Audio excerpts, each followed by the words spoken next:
Айгиз Баймухаметов. Көше балалары. Башқұрт тілінен аударған Саят Қамшыгер. Екінші бөлім. Алғашқы күннен-ақ балалардың арасында өзара кикілжің туындады. Бірінші отырыстан соң Данил 3 күн сілейіп жатты.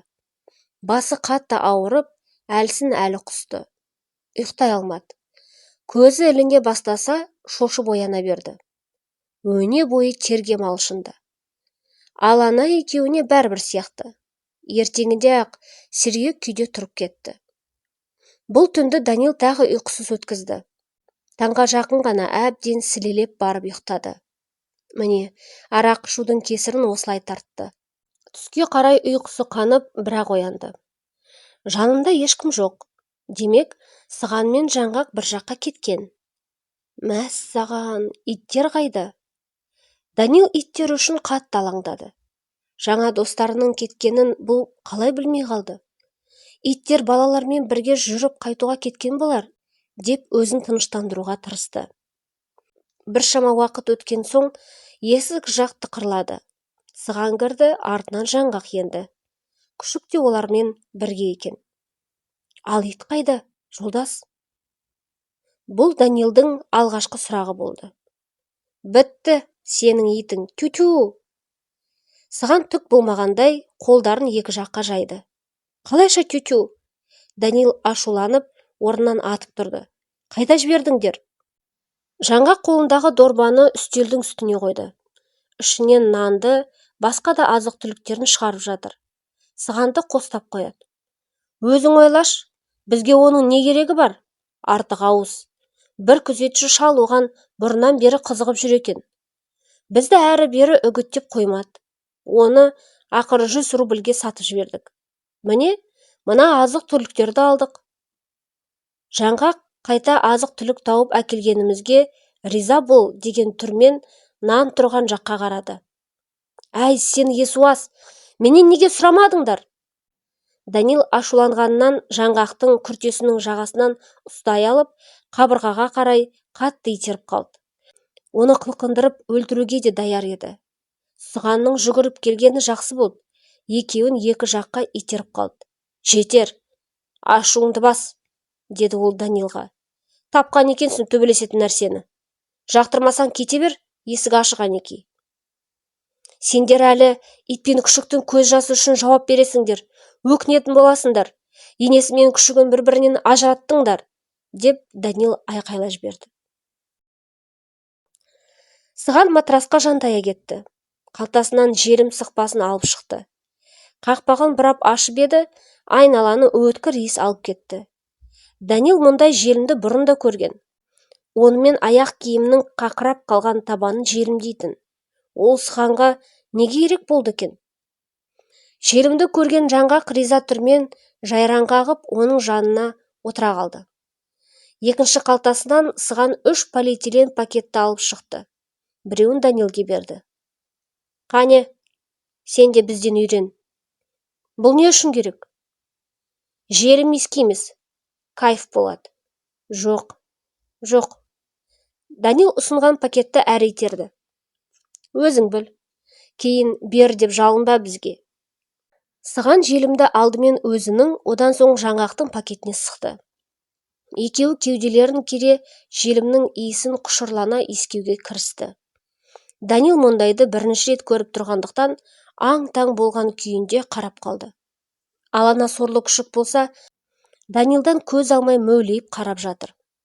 Енесін жоқтап қиналып отырау шамасы. Бұған көздерін сығырайта қарап, көмек сұрағандай қыңсылап қояды. Байғұс. Данил бұл құйттай тіршілік иесінің жайын түсініп, қамығып қалды. Сыған мен Жаңғақ басқа әлемге енген. Біресе көздері қызарып, бірде ауыр ыңырсиды. Содан кейін қозғалысы сілеп қалады. Біраз уақыттан соң Сыған сілекейін шашыратып, қатты күле бастады. Жаңғақ та күлкісін тыя алмай жатыр. Оның үстіне қабырғаны ұстап, бірдеңе іздеп жүргендей. Данил олармен тілдеспек болып еді, олар оны естімеді де, түсінбеді де.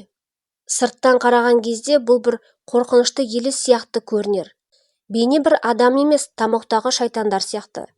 Олар не істеп, не қойғанын білмей, естері ауысып қалды. 10 минуттай өткен соң екеуі де құлап түсіп ұйқыға кетті. Не болғанын түсінбеген Данил аң-таң күйінде ұзақ ойланды. Желімнің иісінен бұлайша мас болған адамды бірінші рет көруі. Сыған күн сайын бұлардың қайда баратындарын жоспарлайды. Жаңғақ та түрлі ұсыныстар айтады. Қане, былай істейік, солай істейік. Жоспарлайтын нәрселерінің барлығы ұрлық пен алдау. Қазір үшеуі де базарға қарай бет алды. Ары қарайғы іс-әрекетті Данил жақсы біледі. Халық көп шоғырланған жерді айналсоқтап жүреді де, жеуге жарамды бірдеңелерді жымқырып шығады. Сығанды бекер олай атамаған екен. Оған бұл лақап ат тауып қойылған сияқты. Данил базарға кіруден үзілді-кесілді бас тартты. Мен ары қарай бара алмаймын. Анамның сыныптасы жұмыс істейді ол жақта. Тағы бір танысымыз балық сатады. Мені көріп қояды ғой олар. Сонда сені біз асырауға міндеттіміз бе? Деп жаңғақ ренішін жасырмай бұрқ ете түсті. Мен басқа амал жасап көрейін, бірақ базарға бармаймын. Бұлар әр жаққа кетті. Сыған мен жаңғақ базарға, Данил мен күшік мүлде басқа жаққа бет алды. Әрі қарай не істейтіні Данилдің өзіне де беймәлім. Бірдеңе ойлап табу үшін ұзақ ойланды. Біреуді кезіктіріп қалам ба деп, көп қабатты үйлердің арасын кезіп жүрді. Балаларға базардағы таныстары туралы өтірік айтқан болатын. Ешқандай да танысы жоқ. Солай әдейі айтқан. Ол жаққа барсаң, ұрлауға тура келеді. Ал Данилдің ұры болғысы келмейді. Әкесі кішкене кезінен ешкімнің ала жібін аттама деп құлағына құйып қойған. Әкесінің ақылын жадынан шығармай орындауы керек. 13 жасқа дейін әлі бір нәрсе ұрлап көрген емес. Бүгін неге ол уәдесін бұзуы керек. Ол әкесінің біреудің бірдеңесін ұрлағанша өзіндікін жоғалтқан артық деген сөзін де есіне алды. Данил өзін жалғыз сезінбеді. Жанында досы Жұлдыз бар. Күшік иесін түсінетін тәрізді. Бірге болсақ, жерде қалмаспыз, деп даусын алдаусыратып қойды. Қоқыс төгетін жерден өтіп бара жатып, Данил бірнеше бос бөтелкелерді көзі шалды. Осымен ақ табыс тапса болады емес пе? Міне, ұрлаудың да қажеті жоқ. Бөтелкелерді жинайсың да тапсырасың. Қиын ештеңесі жоқ. Данил шешім табылғанына қуанып кетті. Қоқыстардың арасында түртінектеп жүру жақсы іс емес. Сондықтан көп адам ұрлықты таңдайды. Мұны Данил жақсы біледі. Әрине, ұят. Таныс біреуді кезіктіріп қалсаңшы, бәріне айтып бүкіл әлемге жайса ұят қой. Сондықтан абай болу керек. Ол қоқысты ешкім болмаған кезде ғана ақтарып, тапқан бөтелкелерін қапқа жинай берді. Осылайша бірнеше жерді кезді. Әр қоқыс орнынан кейін қабы да ауырлай түсті. Бірақ Данил ауырсынбады. Көңіл күйі көтерілді. Ойша табысын да есептеп қояды. Қапта 40 бөтелке бар. Әр қайсысын 50 тиыннан өткізеді. Сонда қалтасына 40 рубль салынады. Бұл ақшаға, ол осы ақшаға не сатып алуға болатынын ойлап, ернін жалады. Ең бастысы, серіктеріне масыл болмайды. Бұл да өз бетінше бірдеңе таба алатынын дәлелдейді. Данил біреудің ысқырғанына жалт қарады. Погондағы адамды көргенде жүрегіне қанжар қадалғандай болды. Ауыр жүгін жерге қойды да полицияның жақындағанын күтті. Сен не істеп жүрсің? Полиция бірден сұрақтың астына алды. Жай, бала қорқақтай жауап берді. Атың кім? Данил. Неге қаңғыбас сияқты жүрсің? Үйің қайда? Пушкин көшесінде, жер үйлер жақта. Өтірік айтпа. Сенің кім екеніңді білемін, деп зіркілдеді сақшы. Қандай әдет, қандай заман бұл? Кеңес одағын таратты, енді міне қым-қуыт уақыт басталды. Сендейлер Ресейде мыңдап емес миллиондап саналады. Аштық кезінде де, соғыс кезінде де мұндай болмаған. Кеңес одағының тәртіп сақшысы ұрсуын тоқтатпады. Ал қаптың ішінде не бар? Деп сұрады. Данил күні бойы әуре болып жинаған бөтелкелерін көрсеткісі келмеді. Анығында сақшының бетіндегі мысқылды көргісі келген жоқ еді. Бірақ мынау қадалған жерінен қан алмай қоймайтын сыңайлы. Ол баланы бір шетке қарай итеріп тастап, бөтелкелерді көрді де ала көзімен атты. Біздің ауданда қаңғыбастар қаптап кетті. Ұрлықшы, тонаушылар көбейіп кетті. Сен де солардың бірісің. Жоқ аға, мен ештеңе ұрлаған емеспін. Қайдағы аға? Деген полицияның түрі өзгеріп кетті. Қасы жоғары көтерілді. Бұл жерден дереу табаныңды жалтырат. Мына жерде ізің де қалмайтын болсын. Балақай қабын алып тезірек кетуді ойлады. Бірақ тәртіп сақшысы бұған олжасын берер емес. Кет дедім ғой саған. Неге селтиіп тұрсың? Естімейсің бе? Қапты алуға бола ма? Көрсетем саған қапты. Сақшы ауыр қапты көтерді де бар салмағымен жерге тарс еткізді. Ішіндегі бөтелкелер салдыр-гүлдір етіп быт-шыт болып сынды. Жоқ, бөтелкелер емес. Балақайдың бар арманы күл-талқан болғандай. Данилдың көзінен жас атқыды. Ал күшік болса елең қылар емес. Ол үшін полициясы не, қаңғыбасы не, бәрібір сияқты. Ең бастысы, ол адам болса болды. Өзінің күші аз екеніне қарамай, үлкен еркектің шалбарынан тістемек болып, әлсіз даусымен шәуілдеп жүр. Полицей одан сайын ашуға булықты. Пистолетін қабынан суырып алып, күшікке кезеді. Әкет тез, әйтпесе атып тастаймын. Жоқ, тиіспеңізші. Данил көз жасын тыя алмай сақшыға ұмтылды. Ол үшін күшікті құтқару маңызды еді. Тәртіп сақшысы одан сайын өршеленіп, баланы кеудесінен итеріп жіберді де күшікті аяғымен бір тепті. Енді алдымнан шықпайтын бол, иттің баласы. Әйтпесе тартып алам. Данилдың тізесі жырылған. Аяғынан қан дірдектеп тұр. Жарақатын ауырсынып жүруі мұңға айналды. Бар даусымен айқайлап жылағысы келді. Бірақ қасарыса тістеніп өзін ұстап қалды. Тамағына тас тұрып қалғандай жан дүниесі алай-дүлей. Мұның бар талпынысы зая кеткені ме сонда? Ұрлық жасамай, абыройын, ар-намысын сақтауға тырысып ақ еді. Не болды енді? Сыған мен жаңғақ білсе, мазақтап күледі ғой.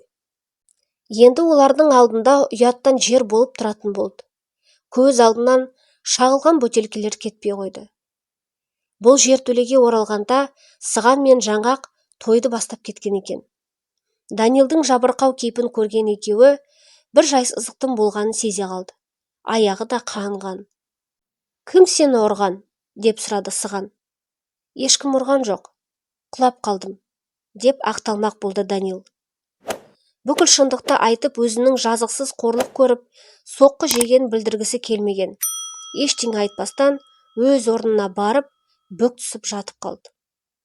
Біз сені әбден күттік. Жолыңды қырсық шалды ма екен деп уайымдай бастадық. Жаңғақ жарасына тұз сепкендей болды. Сыған оған жұдырығын көрсетті. Қимылымен тіліңе ие бол деген белгі берді. Данилдың ештеңеге зауқы болмады. Бірге отыруға шақырса да, бұл теріс қараған қалпында тоң теріс жата берді. Іші алау-жалау. Жан дүниесіндегі күйзелісті ешкімге де сөзбен айтып жеткізе алмас еді. Сыған жолдасын сергіткісі келді. Әдеттегіде қалтасынан желім алып шықты. Кел бізге. Байқап көр. Жеңілдеп қаласың. Неге екенін өзі де түсінбеді. Данил бұл жолы тез келісті. Шынында да жақсы нәрсе шығар. Зиянды нәрсе болса балалар осыны алу үшін бекер жүгірмес еді ғой. Демек бір пайдасы болу керек. Бәлкім жан жарасын емдеуге септігі тиіп қалар. Бұл соның бір амалы шығар. Осындай ойлар басында шыр айналды. Жақсы, жарайды, деп Данил қолын бір сілтеді. Сыған оған қалай пайдалануды көрсетіп түсіндіре бастады. Данил жай ғана көргенін қайталады. Желімнің иісі тым жағымсыз болса да, пакетті аузына апарды. Бір рет иіскеп көріп еді, айналадағы заттар орындарынан қозғала бастады. Маңындағылардың бәрі жап-жарық, түрлі түсті болып кетті. Жүрегі құлағының орнына ауысқандай, екі құлағы дүрсілдеп тұр. Тұла бойына жылы ағын жүгіргендей. Ол желімді иіскей берді. Енді бірде кескен теректей сұлап түсті. Өзі оны сезбеді. Денесі осынау лас жертөледе қалып, жаны биікке, жап-жарық сәулеге қарай самғап ұшып бара жатты. Тәртіп сақшысынан көрген қорлығы тегін кетпеді. Аяғының жарасы ушығып одан сайын ісіп кетті. Қатты ауырды. Түні бойы жарасы сыздап ұйқы бермеді. Бірдеңе істеу керек болды. Осылай ауыра беретін болса, аяғыңды кесіп тастау мүмкін, деп жаңғақтың жаны ашыды. Данил тіпті қандай дәрі керек екенін де білмейді. Білсе де не істей алады? Бұған тегін дәріні кім береді? Ауруханаға барудан да еш пайда жоқ. Құжаты жоқ адамды кім қабылдайды? Айтпақшы, Ләйсан бар емес пе? Данил сол қыздың сүйкімді бейнесін есіне алды. Соған барсашы. Оның анасы қалай немен емдеу керегін жақсы біледі ғой. Тым болмаса, кеңес берер, соның өзі көңіліне демеу болар еді. Оянған үмітінің жетегімен балақай бірден сол қызды кезіктірген үйге қарай аяңдады. Аяғы одан сайын шыдатпай ауыра бастады. Ісіп кеткен жарасы қол тигізер емес, бүкіл денесі солқылдап тұр. Қыздың алдында ұсқынсыз түрмен көрінгісі келген жоқ. Мұны Данил жақсы біледі. Бірақ не істей алсын? Үстінде тәуір киімі жоқ. Киімнің былғанған жерлерін сүртіп қойды. Киімі ескі болса да таза болып көрінгісі келді. Ләйсан Данил мен күшікті көрген кезде жүзі жайнап кетті. Жұлдыз да оны көре салысымен арсалаңдап қалды. Қуаныштан жүгіріп секіріп, қыздың өзіне көңіл бөліп, еркелеткеніне мәз. Көптен бері келмей кеттіңдер ғой? Бірдеңе болды ма? Деп Ләйсан бірден сұрақтың астына алды. Данил оған өзінің басынан кешкендерін айтқысы келмеді. Егер қыз бар шындықты білсе, мұнымен ат құйрығын кесіп, мүлде кездеспей қоюы мүмкін ғой. Артық нәрсе айтқысы келмеді. Уақыт болмады. Күнде жұмыс, деп алдады. Жүріңдер бізге, анам көже дайындап қойған. Данилдің іші жылып кетті. Көже дайындап қойған деген сөз оған ерекше әсер етті. Адамша тамақ ішкен жаман болмас еді, бірақ ұят-ақ. Анасы бейтаныс балаға қалай қарайды? Көшедегі қаңғыбасты алып келдің деп қуып жіберсеші, ұяттың көкесі сонда болады. Бір жағынан қазір ұятты қоя тұру керек. Аяғының іскен жерін көрсету үшін Ләйсанның анасына келді емес пе? Данил өзін өзі тез жеңді. Күшікті бірақ есіктің алдында қалдыра тұрайық. Мен оған тамақты сыртқа өзім апарып беремін. Анам итті үйге кіргізуге рұқсат етпейді. Аллергиясы бар. Деп қызақтала сөйледі. Данил қарсы болмады. Ләйсанның анасы жылы жүзді жан екен. Ештеңе айтпай жақсы қабылдады. Бірақ көп сұрақ қоятын сияқты ма, қалай? Қай мектепте оқиды, қай көшеде тұрады, сабағы қалай, бәрін білгісі келетін сияқты. Бірақ жаңа танысы жөнінде білгісі келгенін сұрау ерсі емес қой. Емтихан кезіндегідей сұрақтарды үст-үстіне жаудыра берді. Шамасы, қонақтың жүдеу-жадау кейпі көңіліне күдік ұялатқан сияқты. Бірақ ол туралы ештеңе сұрамады. Ләйсанның анасы тосын сұрақ баланың жанды жеріне тиетін түсінді. Осындай бей-берекет заман келетін кім білген деп ойлады іштей. Кеңес одағы ыдырады. Енді міне соның салдарын көріп отырмыз. Қайда қарасаң да қайыршылық, жұмыссыздық, маскүнемдік. Тамақ ішіп болған соң Данил қысылса да келген себебін жасырмай айтуға оқталды. Апай, сізге бір өтінішім бар еді. Менің аяғымды көріп бере аласыз ба? Қатты ісіп кетті. Осыны айтып, балағын көтергенде әйел шошығаннан не дерін білмей қалды. Құдайым-ау, не болған? Деді. Көшеде абайсызда құлап қалып едім. Әй, балам-ай, жараны неге осыншама асқындырдың? Мүлде аяғынан айырылайын деп едің? Анаңа да көрсетпегенсің бе? Әйел көп болып ісіп жатқан жараның айналасын қолымен ұстап көрді. Жоқ, айтпадым. Жазылып кететін шығар деп ойладым. Оның дұрыс емес болған. Емдемесе қалай өзінен өзі жазылып кетеді? Ауруын жасырған өледі деген халық даналығын тегін айтылмаған. Ол Ләйсанға бұрылды да. Дәрі салынған қорапты алып келші, вишневский майын жағу керек, деді. Ләйсан лып етіп анасының өтінішін орындап, жақпамайды алып келді. Әйел жақпамайды дәкеге жақты. Өткір иісі бірден бөлменің ішін алып кетті. Дәкемен аяғын мұқият орап таңып берді. Жараға инфекция түсіп асқынып кеткен екен. Осы жақпамайды күнде жағып отырсаң, бір аптадан соң жазылып кетеді. Шипасын берсін. Ол күлімсіреп Данилдың басынан сипады. Тойыңа дейін шауып кетесің. Ләйсанның анасы мейірімді болып шықты. Оған жақпамайды да, дәкені де беріп жіберді. Бір аптадан кейін тағы көрсетесін. Қалай болғанын көреміз, деді ол қоштасарда. Ләйсан сыртқа бірге шығып, бұларды шығарып салды.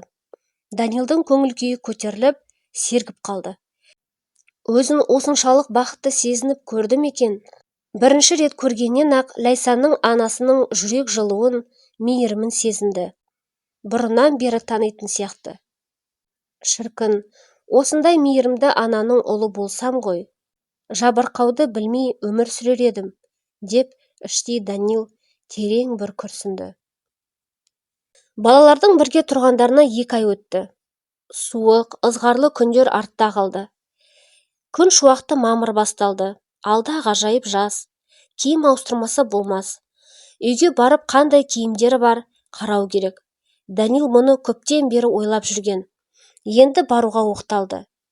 Бәлкім анасының есі кіріп қалыпты өмір сүре бастаған шығар. Данилды іздеп жаны жай таппай уайымдап жүрген болар.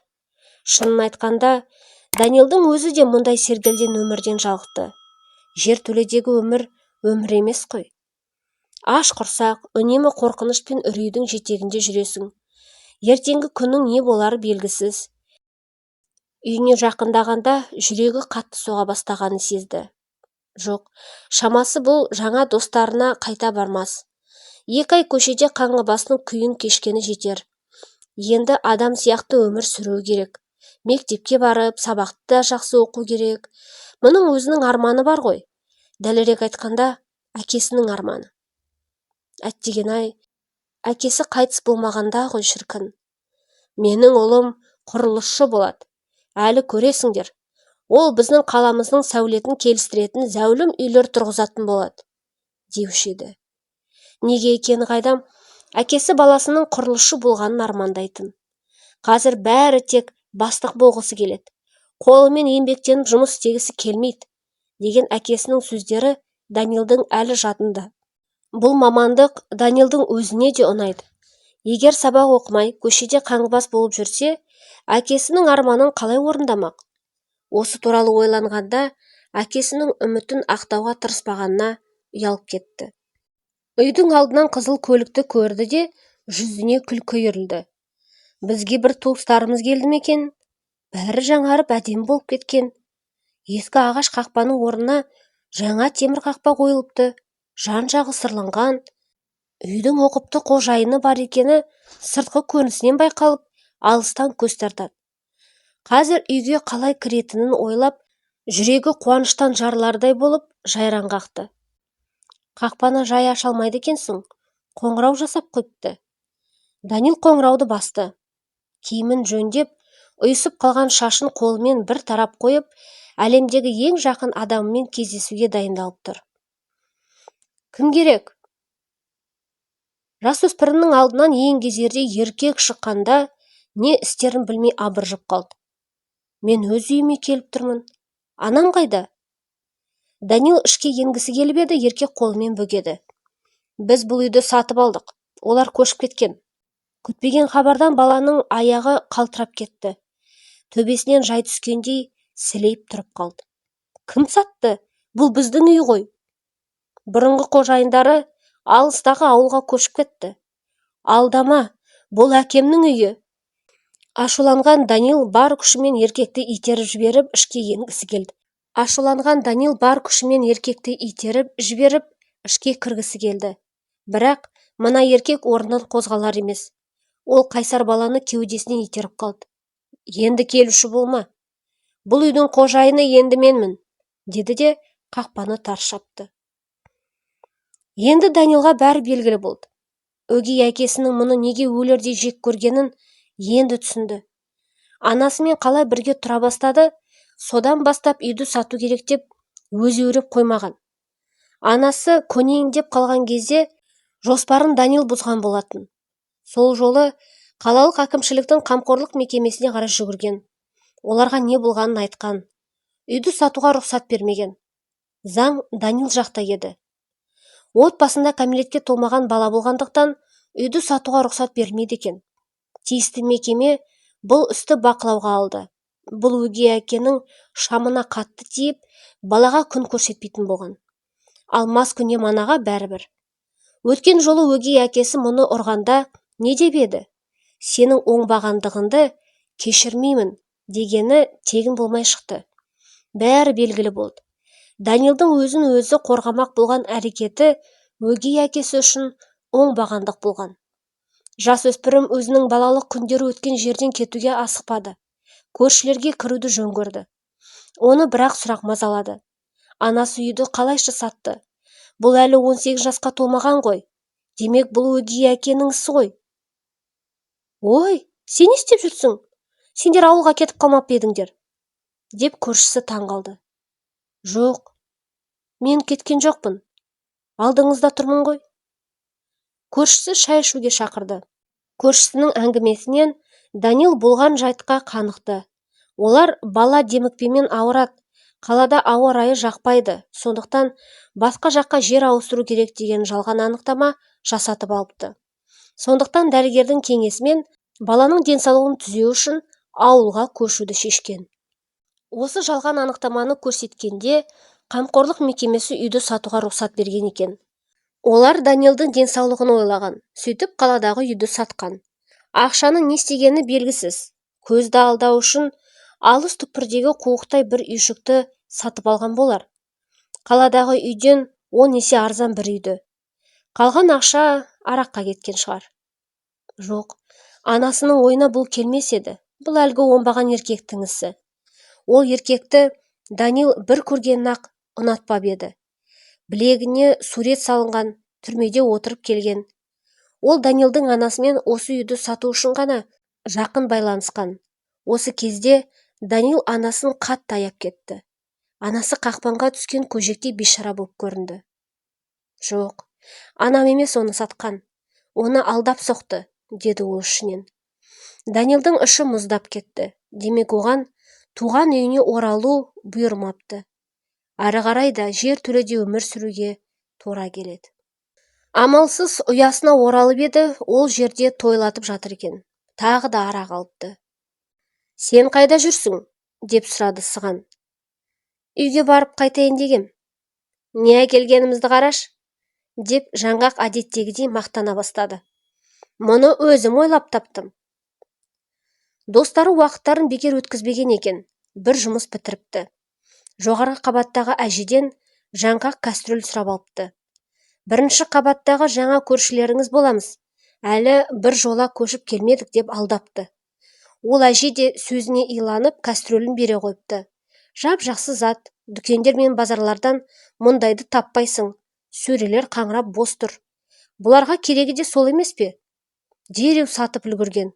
Әрине арзанға сатқан. Әйтеуір бар болғаны бір бөтелке арақ алуға жетіпті. Біз бір-бірден ішіп үлгердік. Құяйық па саған? Сыған қолына бөтелкені алып ыдыстарға құймақшы болды. Құй. Данилдың арақ ішкісі келді. Ішіндегі ашу ызасын басқысы келді. Қағыстырмастан аузына апарып қылқ кеткізді. Жоқшылық, тамақ асыраудың өзі күндегісін әртүрлі қулық ойлап табуға мәжбүрлейді. Жаңғақтың қалтасында 1 рубль бар екен. Оған не келеді? Ең көп дегенде 1 қорап сіріңке алуға болады. Ол ақшасын көбейтудің амалын ұзақ ойланды. Ақыры ойлап тапқан сияқты. Қуанғаннан орнынан атып тұрды. Таптым! Бір керемет ұсыныс бар. Мен айтқандай істейтін болсақ, бірден жағдайым жақсарады. Сыған да, Данил де оған сенің керемет. Қазір біреудің сөмкесін алып қашайық деп айтатын шығар деп ойлады. Басқалардың затын алып қашудан басқа нені білсін бұлар? Ол үшін маған 1 парақ қағаз, қалам мен қарындаш керек, деп жаңғақ сөзін жалғады. Айтқандарымды тауып берсеңдер, қалғанын өзім істеймін. Сен не ақшаның суретін салайын деп едің? Деп Сыған мысқылдады. Өздерің көресіңдер. Тек соларды берсеңдер болды. Қағаз бен қаламды табу қиын болмады. Оны балалар тез ақ тапты. Көшеде ойнап жүрген баладан ақ сұрап алды. Ол сөмкесін ашты да бере қойды. Керекті нәрселерді тауып әкеліп, жаңғақтың алдына қойғанда, ол алақанына құлшына ысқылады. Ақшаның суретін салатын талантым болмаса да, қолымнан басқа нәрсе келетінін қазір өздерің көресіңдер. Жаңғақ бар жан тәнімен іске кіріскен еді. Алдымен қағазды бірдей бөліктерге бөліп, әр қағазға әдемілеп 50 тиын деп жазды. Содан кейін әр қағазды бүктеп бас киімнің ішіне салды. Жүріңдер менімен, лотерея ойнаймыз, деп бұйырды достарына. Бұлар оның соңынан ерді. Жаңғақ 1 рублін қайта-қайта алып шығып қарап қояды. Бұл менің капиталым, деп мәз болып қояды. Жолда келе жатып бір дүкенге кірді. 1 рубльді 2,50 тиынға майдалап алды. Қандай лотерея, түсіндірші? Данилды жаңғақтың түсініксіз әрекеттері мезі ете бастады. Неге біз сенің артыңнан қой сияқты салпақтап беріп келеміз? Саған да бұны қолдап қойды. Ей, неге үндемейсің? Қайда апарып жатырсың? Шыдамды болыңдар, шыдам керек. Қазір бәрін өздерің көресіңдер. Жаңғақ сабырлық танытып, бәріне асықпай, байсалды кейіппен жауап беріп келеді. Олар жаңғақтың соңынан еріп келе жатып, мүлде басқа бір көшеге келді. Бұл жаққа көптен бері келмеп еді. Көп қабатты үйлердің арасындағы үлкен алаңқайда балалар өте көп екен. Балалар сапырылысып ойнап жүр. Біреулері бел темірге тартылуда, енді біреулері доп теуіп жүр, біреулері қуаласпақ ойнауда. Жаңғақ ұл балалар көп жиналған жерге барып тұра қалды. Бәрін жанына дауыстап шақырып алып, ойын шартын жариялады. Достар, кім лотерея ойнағысы келеді? Ол бәріне естірту үшін дауысын қатты шығарды. Алдын ала айтам, жеңілген адам болмайды. Бұл хабарға барлығы елең ете қалды. Бәрі жаңғақтың жан-жағына қоршап алды. Мен ойнаймын, мен де. Жаңғақ балалардың көпшілігі қызыққанын байқады. Егер шынында да ойындағыдай болса, бұлар олжаға кенеліп шыға келмек. Шарттары қарапайым, деді ол. Ойынның құны 1 рубль.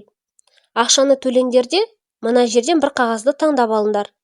Ол қағазда сендердің сыйлықтарын жазылып тұр. Қанша ұтуға болады? Сәттіліктің бұйыруына қарай. 10 рубль, 50 рубль, мүмкін одан да көп. Көрші аулада бір бала 100 рубль ұтып алды. Лотереяның қожайыны көріне өтірікті соғып тұр. Балалар топырлап кетті. Біреулері қалталарынан ақша ала бастады. Енді біреулері аналарынан ақша сұрауға жүгіріп кетті. Саған мен Данил үндемей бір шетте қарап тұрды. Балалар бас киімнен қағазды алып, еріндерін шүйіруде. Бар жоғы 50 тиын. Менде де солай. Жаңғақ мұндай жағдайда өзін қалай ұстау керек екенін біледі. Ең бастысы абдырамау керек. Қалтасынан 50 тиынын алып шығып, екеуінің алақандарына салды. Бұл лотерея, бәрі жеңе беретін болса, қызық болмайды ғой. Бірақ кім жеңімпаз болады? Бұл жерде 50 рубль жасырынған. Қане, кім сол ақшаны ұтып алғысы келеді? Кім олжалы болады? Міне, тез арада бас киімнен 40 шақты қағаз алынды. Барлық қатысушылар 50 тиын деген бір ғана жазуы бар қағазды алып шығуда. Әрине, ешкім де уәде берілген 10-50 рубльді ала алмады. Сыған досының құлағына сыбырлады. Кету керек. Олар солай істеді. Біз қазір келеміз деді де көзден ғайып болды. Бұлар оңай олжаға қатты қуанды. Міне бас. Мұны қалай ойлап таптың? Айтпаңдар. Мені бекерден бекер жаңғақ деп атамаған. Боқмұрындарды қатырып кеттік. Балалар бұл ақшаға не сатып алу керек екенін анық біледі. Желім. Сол бір жаман иісті ескегенде бәрін ұмытасың. Тіпті тамақты жегің келмейді. 2 күн бұрын ғана солай істеген. Кеше қалай желімге ақша табамыз деп бастарын біраз қатырған. Тіпті сол үшін ашуланып бір-бірімен ұрысып та қалды. Бүгін бәрі сәтті болып шықты. Бүгін сарысын алмай қояйықшы, деді Сыған. Көгі тіпті жақсы дейді ғой. Иісі де жақсырақ. Сарысынан басын қатты ауырады. Тамағынды да қырнайды. Жаңғақ та оның сөзін қостады. Мен сендерге соны айтайын дегем. Балалар желімді қалай сатып алу керегін жақсы біледі. Қу болып алған. Бірінші ереже. Ешқашан желім мен пакетті бір жерден алма. Әйтпесе сатушылар сенің токсикоман екеніңді біліп қояды да дүкеннен қуып шығады. Тәртіп сақшысын шақырулары да мүмкін. Ал егерде не үшін алғаныңды сұрай қалса, әкемнің өкшесін жөндеу керек деп алдай саласың. Ал пакеттерді кез келген жерден сатып алуға болады. Амалын тапсаң, бәрі де мүмкін. Бүгін де балалар сөйтті. Еш қиындықсыз желім мен полиэтилен пакеттерді сатып алды. Білесіңдер ме, мен өзіме инемен сурет салдырып аламын деп шештім. Бұл күтпеген жай еді. Саған неге керек болды ол? Қолыма 13 деген санды жаздырып алғым келеді. Бұл сан жолды байлайды, деп жалғады жаңғақ. Есімді білгеннен бақытсызбын. Дұрыс адамдардың отбасында тусам да солай. Не болса соны айтпаш. Данил оның көңілін аулауға тырысты. Бәрі алда әлі. Мен сандардың сиқырына сенбеймін. Ал мен сенем. Жаңғақ шешімінен танбады. Кей елдерде көп қабатты үйлердің 13-ші қабаты жоқ. Пәтерлерге де бұл саны бермейді. Қалайша? Солай, 12-ші қабаттан соң бірден 14-ші қабат басталады. Өйткені бәрі ол саннан қорқады. Ал мен қорықпаймын, үйреніп кеткенмін. Сондықтан да қолыма 13 санын жазып алғым келеді. Олар жертөлеге кіре салысымен бірінші кезекте іштерінен бекітіп алды. Біреу-міреу кіріп кетпесін дегені. Әрқайсысы өздерінің үйренген жерлеріне жайғасқан. Қожайын ретінде жаңғақ әрқайсына желі мен пакет беріп шықты. Тезірек ләззат алу үшін бәрі де өкпелерін сасық иіске толтыра бастады. Басында бұл нәрсені Данил жек көретін. Кейін үйреніп кетті. Қазір де солай. Бір рет иіскеп еді, денесіне жылы толқын таралды. Данил дірілдеп қорқып оянды. Тас еденде қанша жатқанын да білмеді. Басы дыңылдап ауырып, аузы құрғап кетіпті. Оның үстіне жұлдыз да өзін қоярға жер таппай мазасызданып тұр. Неге? Тісін шықырлатып, ұлып, үрейлі дыбыс шығарады. Данил жан-жағына үңілді. Сыған қолына желім салған пакет ұстаған күйі қатып ұйықтап жатыр екен. Данил оны бетінен шапалақтап ұрғылап оята бастады. «Әй, кет!» деп түсініксіз бұлдырлады ол. Енді жаңғаққа барды. Бұл да көбірек иіскеп алған сияқты. Ол пакетті бетіне тақап қана қоймай, басын пакетке тығып алғандай. Солай ұйықтап қалған. Данил алдымен басынан пакетті алды. Шаштарына желім жабысып қапты. Біраз әуреленді. «Ей, жаңғақ! Жаңғақ! Оян!» Бірақ досы үндемеді. Беті көгеріп кетіпті. Данил оның жұлқылай бастады. Қайта-қайта бетінен шапалақтап ұра берді. Бірақ жаңғақ еш дыбыс шығармады. «Ей, өтірік істеме! Болды, тұр!» деді Данил. Жауап болмады. Не істерін білмей, оның көзін саусағымен ашуға тырысты. Жаңғақтың көздері жоғары қарап алған. Шамасы қатты ұйықтап кеткен сияқты. Бетін ұстап көріп еді, сұп-суық. Данил шошып кетті. Сасқалақтап тұрғаны аздай, күшік те қыңсылап болмайды. Қатты ұйықтап жатқан болар. Данил жаңғақтың кеудесіне құлағын тосты. Тып-тыныш. Данилдың үрейі ұшты. Өне бойы ысып, өзі ақ қағаздай қуарып кетті. Айқайлайын деп еді, даусы шықпады. «Көмектесіңдер, жаңғақ өліп қалды!» деп өзін қинап айқайлайды. Көз алды тұманданып кетті. Не істерін білмей далаға жүгіріп шықты. Дәрігерлер мен полиция қызметкерлері қалай келгені есінде жоқ. Олар балаларды сұрақтың астына алды. «Артық болып кеткен», деді ақ халатты әйел. Жаңғақтың денесін көлікке салды. Оның денесі мұздай еді. Данил оған соңғы рет қарағысы келген. Бетінде кішкентай қоңыздар өріп жүр екен. Олар өте көп еді. «Бұл не? Қайдан бұл?» деп Данил таңғалды. «Көрмейсің бе? Олар биттер», деді сыған. «Бұрын естуші едім. Міне шын болып шықты. Адам өлгенде денесіндегі биттер сыртқа шығады екен». «Жетер, тоқтатыңдар. Оқымысты болған түрлерін қара», деп полиция оның үстін ақ жаймамен жапты. Жаңғақты өлік сақтайтын жерге, ал сыған мен Данилды полиция бөлімшесіне алып кетті. Балаларды босатуға асықпады. Оларға көп түсініктеме жаздырып, одан кейін қамап қойды. Келесі күні ғана босатты. Данил өзін қоярға жер таппады. Жаңғаққа жаны сондай ашыды. «Өзіме инемен жазу жазғызам, 13 деген санды», деген сөзін есіне алды да көз жасына ерік берді. Сығанның жан дүниесі алай-дүлей. Жаңғаққа желім иіскеуді үйреткен өзі болатын. үйретпегенде басында бәрі жақсы болып көрінген. Бұлай аяқталарын кім білген? Тәртіп сақшылары қатал сөйлесті. Біз балалар үйімен хабарласамыз, жерлеуді өз мойындарына алсын. Одан соң балалардың мекенжайларын жазып алды. Бұлардан ата-аналары туралы сұрады. Күтіңдер, біз әлі сендерді шақырамыз. Біткен жерлерің осы. Қайтадан жертөлеге кіре алмады. Есікке үлкен құлып салып қойыпты. Жертөлеге қарайтын сантехниктерге де ескерту айтылған секілді. Әрі қарай не істеу керек екенін айта қоятын жаңғақ та жоқ. Өз үйлеріне бара алмайды. Полиция маза бермейді. Бұлардың бақытына қарай алда жаз келе жатыр. Автобекетке жақын жерде бейіттер бар. Ескі қорым. Ол жерге ешкімді жерлемегеніне біраз болған. Соңғы рет әскери госпитальда өлген жауынгерлерді жерлеген. Бұл жер қазір қаладағы адам аяғы баспайтын жерлердің бірі. Бұлар сол жерде күрке жасап тұруға оқталды. Данил басында көнгісі келмей қарсы болған. Сыған оны бәрібір көндірді. Өзің қара. Үйіңе барсаң полиция келеді де сені колонияға алып кетеді. Ал бейіт басында тыныш. Ешкім жүрмейді. Өлгендерден емес, тірілерден қорқу керек. Әр түрлі тақтайлар, тот басқан темір жабдықтарды жинап алып, ұйықтайтын жер дайындады. Басында сәл қорқынышты болды. Бірақ бір аптадан кейін бойлары үйреніп кетті. Бұл жерден кім тауып алады? Зираттардың ішінен бұларды іздеу полицияның ойына да келмейді. Жас өспірімдер ұзақ уақытқа дейін бір-бірімен сөйлеспеді. Тек «я, жоқ» деп қана жүрді.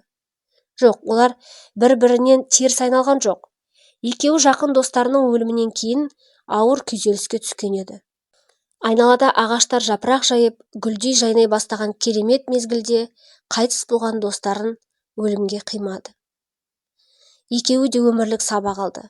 Ешқашан желім туралы ойламайтын болды. Жігерлі, еті тірі жігітті қалай қор етті? Басында өмір сүру көңілді болып көрінсе, Сыған мен Данил енді тіршіліктің қымбат екенін сезінді. Қандай қиын болса да. Қасқырды аяғы асырайды деп бекер айтпаған. Өз тағдырлары өз еркінде болған балалар мұны жақсы білді. Түрлі жағдайлар бастарынан өтті. Мүлде аш қалған күндері де болды. Алғашқы аптада олар ақша табуды ойламады. Ақша бейіт басынан табылды. Орыстарда қабір басына келгенде тиын тастап кететін салт бар екен. Міне, сол тиындарды таласып жүріп екеуі жинап алды. Ол тиындардың біразын тот басып қалған. Кейбіреуіне бояу тиген. Оларды киімдеріне үйкелеп тазалап алды. Бірақ ол көпке созылмады. Көктен олжа түсетінін күтіп отырсаң, өлдім дей бер. Жан баласы келмейтін зираттың ішінен сені кім іздейді? Сондықтан жігіттер ұйқыларынан тұра сала қалаға аңға шықты. Қазірде аш құрсақ күйінде автобекетке келді. Әрқайсының өз мақсаты бар. Сыған автобекеттің ішінде жұмыс істейді. Данил сыртта. Оған себеп бар. Біріншіден, Сығанның еті тірі, қолы епті. Оның үстіне іште халық көп. Біреу-міреу қалғып ұйықтап кетсе, Сыған байқатпай заттарын жымқырып алып қашып кетеді. Данил олай істеуден қорқады, сондықтан сыртта алақан жайып тұрады. Оның үстіне ішке оны кім итпен кіргізеді? Қайыр тілеу үшін де қабілет керек. Былайша айтқанда, айрықша талант қажет. Данил бұл кәсіптің ерекшелігін зерттеп алған. Тәжірибе уақытпен келеді ғой. Есіктің аузында қол жайып тұру жақын арада қалтаңа тиын толады деген сөз емес. Бұған да ептілік керек. Оның үстіне жақсы психолог та болуға тиіссің. Алдымен жабырқау, қайғылы түр танытасың. Көзің сондай мұңды болу керек. Жылап жіберуге аз-ақ қалғандай кейіп көрсету маңызды. Данил мұндай мүсәпір кейіп танытудың сырын жақсы меңгеріп алды. Ол өміріндегі ең қайғылы жағдайды, әкесінің өлімін есіне алады. Қайтадан сол оқиғаға оралғандай болады. Бұл істе тек қайғылық кейіп таныту аз, аянышты дауыспен сұрайды білу керек. Түрлі адамдар кездеседі. Біреулер сені байқамағандай жаныңнан өтіп кетеді. Ондайларға сөзіңді шығындаудың да қажеті шамалы. Басқаның қайғысына ортақтасқан адамдар қай кезде де табылады. Ондайларды Данил бірден байқайды. Ондай адамдар жай өтпейді, тоқтап, саған бір шеттен қарап тұрады. Бұл жағдайды байқаған бала аянышты дауыспен: көмектесіңіздер, өтінемін, тамақ жегім келеді. Бастысы тоқтамай сөйлей беру керек. 2 күннен бері ештеңе жемедім, тәте, өтінемін. Көбінесе әйелдер аяушылық білдіреді. Ал ер адамдар ақша беруге асықпайды. Мұны Данил бұрыннан ақ біледі. Бүгін күн сәтті басталды. Сығанның жұмысы қалай жүргені белгісіз, ал Данилдің ісі алға басқан еді. 1 сағатта 100 рубльдей жиналды. Жақсы пайда. Демек, бүгін бұларда той болады. Бірақ бір арық жігіттің ұзақ уақыттан бері мұны аңдып тұрғаны көңіліне күдік ұялатты. Данил бұл адамды бірінші рет байқап тұрған жоқ. Ол бекетте жиі пайда болады. Екеуі де бірін-бірі байқағандарына көп болды, бірақ үндемейді. Ол жігіт бекетке біресе кіреді, біресе шығады. Халық көп тұрған автобустарға отыратын алаңға барды. Біршама уақыт көрінбей қалды да, қайтадан пайда бола қалды. Бұл адам Данилдан көз алмай бақылап жүр. Міне, шыдай алмады да, қолын созып бұған жетіп келді. О, бауырым, бармысың, қалың қалай? Ол Данилды бұрынғы танысын көргенде құшақтай алды. Сіз кімсіз? Жасөспірім оның бұл тосын қылығынан секем алып қалды. Бейтаныс еркек досын кездестіргенде сап-сары тістерін көрсете күлді. Сен не, мені танымайсың ба? Жоқ, есіме түспей тұр. Данил ойланып қалды. Қанша тырысса да мына жігітті қай жерде көргенін есіне түсіре алмады. Қалың қара мұртты, арық, ұзын бойлы, түсі оңып кеткен жейде мен қыртысталған шалбары бар. Үлкен дөңгелек көздері лупа сияқты. Жоқ, бұған дейін бұл адаммен кездеспегені анық. Мені қайдан танисыз? Мүмкін сіз мені бірмен шатастырып тұрған шығарсыз? Данил одан құтылғысы келді. Бейтаныс адам асықпады. Қалтасынан Прима деген темекіні алып шықты. Тұтатып жібер. Не? Бала оның не айтып тұрғанын бірден түсінбеді.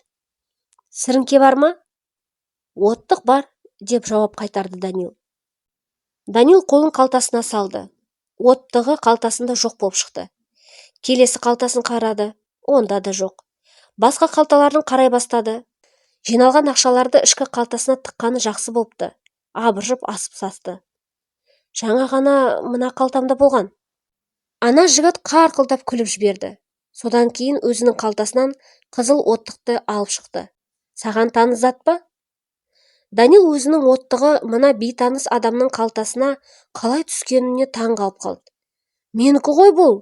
Әне, мен Д деп жазып қойғанмын.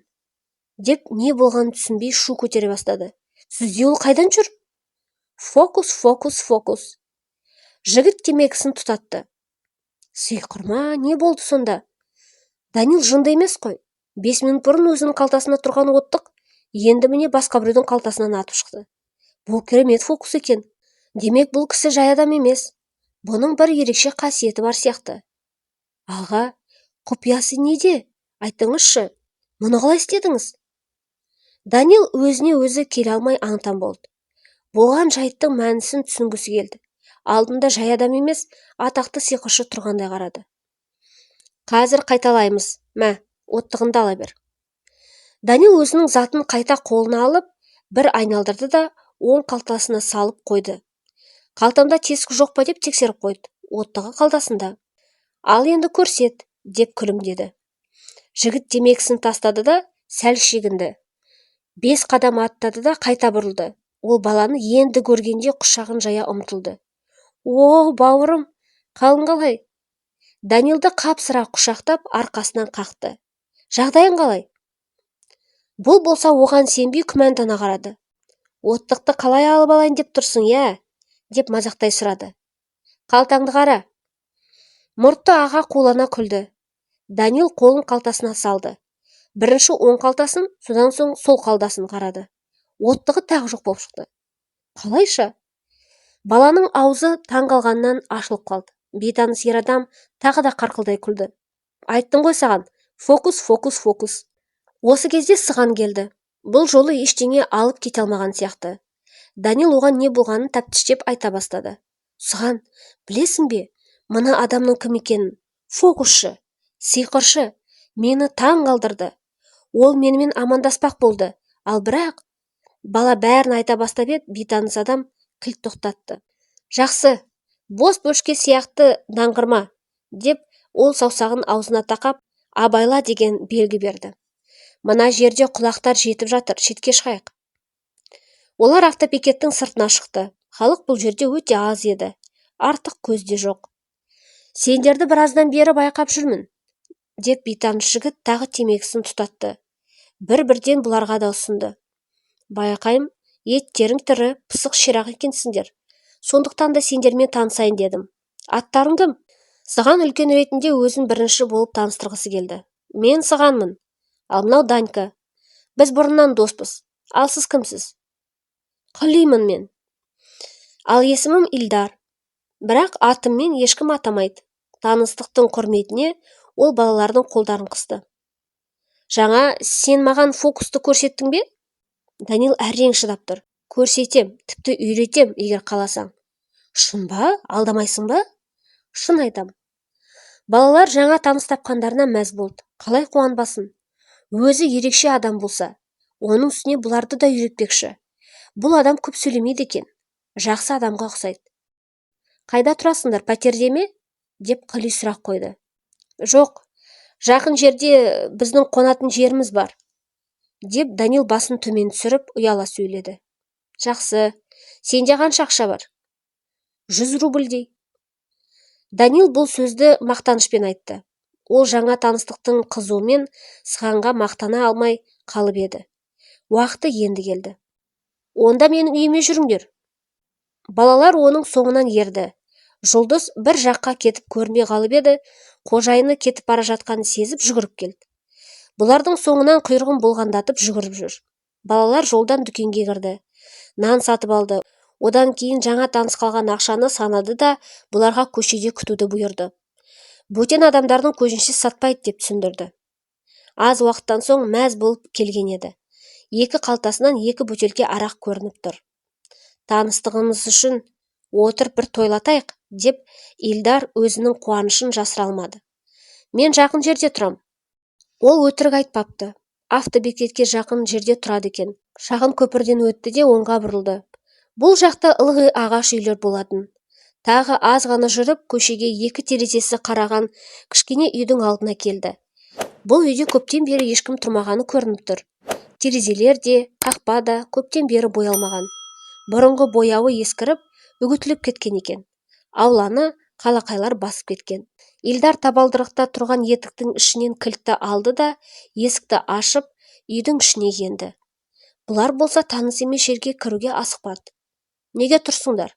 Қош келдіңдер, деп қожайын қонақтарын үйге шақырды. Жалғасы бар.